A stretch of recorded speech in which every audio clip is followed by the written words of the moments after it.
ఏపీలో రాజకీయాలు ఆసక్తిగా మారుతున్నాయి. ముఖ్యంగా కూటమి అధికారంలోకి వచ్చి జూన్ 4 నాటికి ఏడాదవుతోంది. అయితే ఎన్నికల్లో ఇచ్చిన హామీలు అమలు చేయలేకపోయినందున ఆ రోజున నిరసన దినంగా పాటించాలని వైఎస్సార్ కాంగ్రెస్ అధినేత జగన్మోహన్ రెడ్డి పిలుపునిచ్చారు. రాష్ట్ర వ్యాప్తంగా ఆందోళనలు జరపాలని వైఎస్సార్ కాంగ్రెస్ పార్టీ శ్రేణులకు సూచించారు. ఇప్పటికే ఆ పార్టీ అన్ని విధాలా సన్నాహాలు చేసుకుంటోంది. పోస్టర్లను సైతం విడుదల చేసింది. అయితే దీనిపై అనూహ్యంగా జనసేన ముందుకు వచ్చింది.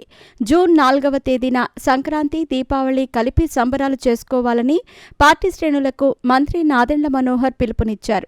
దీంతో జూన్ 4 ఎంతో ప్రాధాన్యత సంతరించుకుంది. వైఎస్సార్ కాంగ్రెస్ పార్టీ వెన్నుపోటు దినంగా చెబుతూ ఉండగా జనసేన పీడ విరగడ దినంగా జరుపుకోవాలని సూచిస్తోంది. దీంతో అందరి దృష్టి జూన్ 4పై పడింది. అయితే ఏపీలో విచిత్ర రాజకీయాలు కొనసాగుతున్నాయి. సార్వత్రిక ఎన్నికలు జరిగి ఏడాది మాత్రమే అవుతోంది.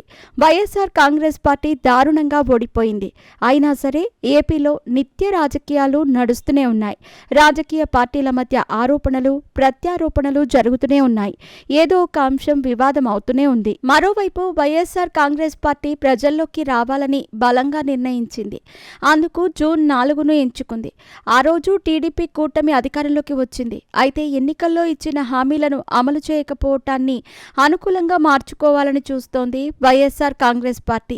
అందుకే ప్రజలకు వెన్నుపోటు పొడిచారని బలంగా తీసుకెళ్లేలా ఆ రోజు నిరసన కార్యక్రమాలు చేపట్టనుంది. ఇప్పటికే జగన్మోహన్ రెడ్డి పిలుపునివ్వటంతో అన్ని జిల్లాల నాయకత్వాలు స్పందించాయి. పోస్టర్లను ఆవిష్కరించాయి. మండలం నుంచి జిల్లా స్థాయి వరకు నిరసన కార్యక్రమాలు చేపట్టేందుకు నిర్ణయం కూడా తీసుకున్నారు. ఇటువంటి తరుణంలో జనసేన రంగంలోకి వచ్చింది. వైఎస్సార్ కాంగ్రెస్ పార్టీకి దీటుగా కార్యక్రమాలు నిర్వహించాలని చూస్తోంది. నిన్ననే రాష్ట్ర వ్యాప్తంగా రేషన్ పంపిణీ ప్రక్రియ ప్రారంభమైన సంగతి తెలిసిందే. పిఠాపురం నియోజకవర్గంలో మంత్రి నాదెండ్ల మనోహర్ రేషన్ పంపిణీ ప్రక్రియను ప్రారంభించారు. జూన్ 4న కూటమి అధికారంలోకి వచ్చి ఏడాదవుతున్న తరుణంలో సంక్రాంతి, దీపావళి కలిపి నిర్వహించుకుందామని పార్టీ శ్రేణులకు పిలుపునిచ్చారు. ఆ రోజు దీపాలు వెలిగించి టపాసులు కాల్చాలని, ఆ ఫోటోలను సోషల్ మీడియాలో షేర్ చేయాలని సూచించారు మంత్రి మనోహర్. దీంతో ఆ రోజు వైఎస్సార్ కాంగ్రెస్ వర్సెస్ జనసేన అన్నట్టు పరిస్థితి ఉంటుంది. జనసేన ఆంధ్రప్రదేశ్ పీడ విరగడైన దినంగా జరుపుకోవాలని భావిస్తోంది. మంత్రి నాదెండ్ల మనోహర్ కూడా అదే విషయాన్ని చెప్పుకొచ్చారు. పవన్ కళ్యాణ్ పిలుపు మేరకు ఈ కార్యక్రమాలు నిర్వహిద్దామని పార్టీ శ్రేణులకు సూచించారు. దీంతో అందరి దృష్టి జూన్ 4పై పడింది. ఆ రోజు ఏం జరుగుతుందా అని అందరూ చర్చించుకుంటున్నారు.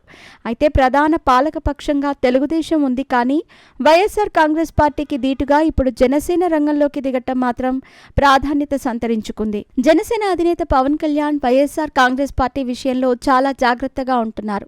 ఆ పార్టీకి ఎంత మాత్రం అవకాశం ఇవ్వటం లేదు. ఆ పార్టీ చేసే కుట్రలు, కుతంత్రాలు ఎప్పటికప్పుడు పవన్ కళ్యాణ్ దృష్టికి వస్తున్నాయని జనసేన వర్గాలు చెబుతున్నాయి. మరోసారి జగన్మోహన్ రెడ్డికి అవకాశం ఇస్తే ఈ రాష్ట్రం రావణ కాష్టంలా మారుతుంది అన్నది పవన్ అభిప్రాయం.